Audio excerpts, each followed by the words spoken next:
السلام علیکم ورحمۃ اللہ وبرکاتہ۔ اللہم صلی علی محمد وعلی آل محمد کما صلیت علی ابراہیم وعلی آل ابراہیم انک حمید مجید۔ آج کا جو ہمارا موضوع ہے وہ ہے فرعون کی بیٹی خواص کا ذکر۔ یہاں پر جو ہے کچھ فائدہ بتایا گیا، ایمان کی طاقت بتائی گئی ہے۔ اس ٹاپک سے آپ کو یہ سننے کو ملے گا کہ ایمان کو کتنا امپورٹنٹ ہے، ایمان ہمارا بچانا۔ ہر دو لوگ کیا کرتے ہیں، اور چیزوں پہ محنت کرتے ہیں، ایمان پہ محنت نہیں کرتے ہیں، لیکن ایمان کے اوپر یہ ٹاپک ہے۔ اپنے ایمان کو کس طریقے سے سیف انسان کر سکتا ہے، ان اسٹوریوں کے ذریعے۔ اسٹوریاں سننا اسی لیے بہت ضروری ہیں کہ اس کو سننے کے بعد ہمیں بہت کچھ سیکھنے کے لیے ملتا ہے۔ اور یہ کتابیں کھولیں، پڑھیں۔ یہ بہشتی زیور میں سے لیا گیا ہے، 4 to 6 میں سے۔ روضۃ الصفا ایک کتاب ہے، اس میں لکھا ہے کہ فرعون کی بیٹی کی ایک خواص تھی جو اس کی کاز مختار تھی، اور اس کی کنگھی چوٹی بھی وہی کرتی تھی، اور حضرت موسیٰ علیہ السلام پر ایمان رکھتی تھی، مگر فرعون کے خوف سے ظاہر نہ کرتی تھی۔ ایک بار اس کے بال سنوار رہی تھی کہ اس کے ہاتھ سے کنگھی چھوٹ گئی۔ اس نے بسم اللہ کہہ کر اٹھا لی۔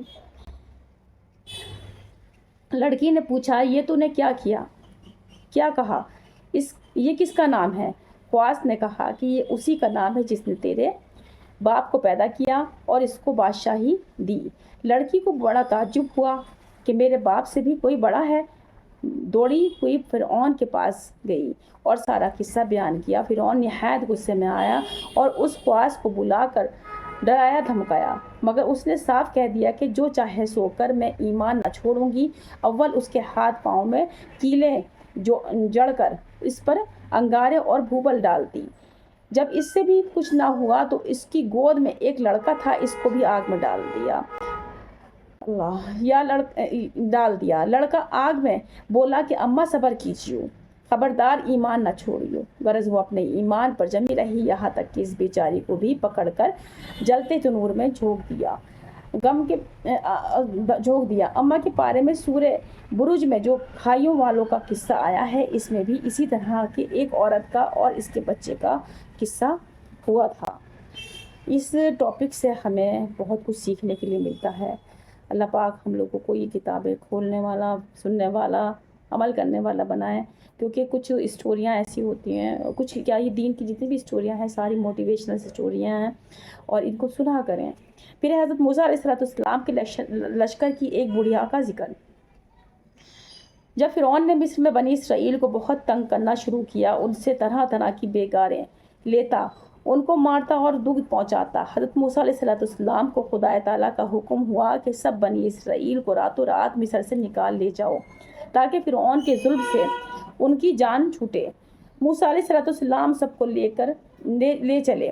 جب دریائے نیل پر پہنچے، راستہ بھول گئے اور بھی کسی کی پہچان میں رستہ نہ آیا۔ آپ نے تعجب کیا کہ اور پکار کر فرمایا کہ جو شخص اس بھیس سے واقف ہو وہ آ کر بتلا دے۔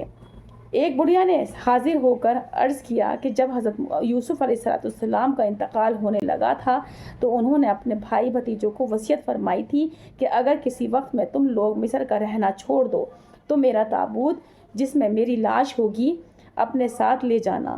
تو جب تک آپ کو تابوت ساتھ نہ لیں گے راستہ نہ ملے گا۔ آپ نے تابوت کا حال پوچھا کہ کہاں دفن ہے، اس کا واقف بھی بڑھیا کہ کوئی نہ نکلا۔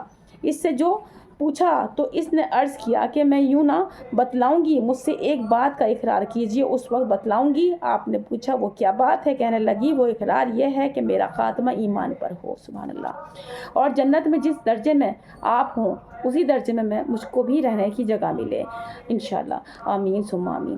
آپ نے اللہ تعالیٰ سے عرض کیا کہ اے اللہ، یہ بات تو میرے اختیار کی نہیں، حکم ہوا کہ تم اقرار کر لو، ہم پورا کر دیں گے۔ آپ نے اقرار کر لیا۔ اس نے تابوت کا پتہ بتلا دیا کہ دریا کے بیچ میں دفن تھا۔ اس تابوت کا نکالنا تھا اور رستے کا ملنا، فوراً راستہ مل گیا۔